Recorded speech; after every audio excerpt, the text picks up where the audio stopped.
नमस्ते। आज जेठ 2082 जेठ 14 गते ट्रेड टावर कम्पनीको आइपिओ खुलेको छ। सबैजनाले भर्नु पर्छ यो आइपिओमा के कस्तो डिटेलहरु छ सबै म दिन्छु। यो भिडियो पुरा हेरेर मलाई साथ दिनु होला।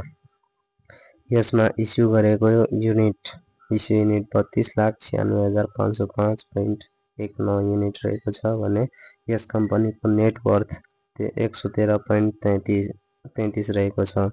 मार्केट क्यापिटलाइजेसन यस कम्पनीको 81.56 करोडमा रहेको छ भने इस्यु म्यानेजर यस आइपिओ को लक्ष्मी सनराइजर्स क्यापिटल रहेको छ अनि फेस भ्यालु यसको 100 हुनेछ भने ओपनिङ रेन्ज भने 123 देखि 369 सम्म रहनेछ अनि नेटवर्क ग्रोथ कसरी भइरहेको छ कम्पनीको 2022-23 मा 10.5 करोडको ग्रोथ थियो भने 2023-24 मा 12.3 करोडको थियो भने 2024 र 25 मा घटेर 7.8 करोडमा आएको छ।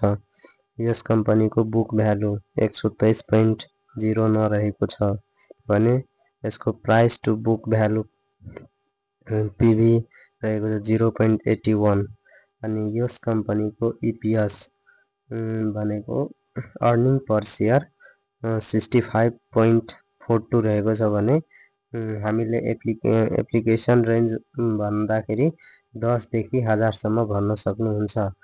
यदि तपाईहरुलाई यस्तै जानकारीहरु अझै चाहिन्छ भने मलाई यो च्यानलमा सब्स्क्राइब गरेर बेल आइकन दबाइदिनु होला।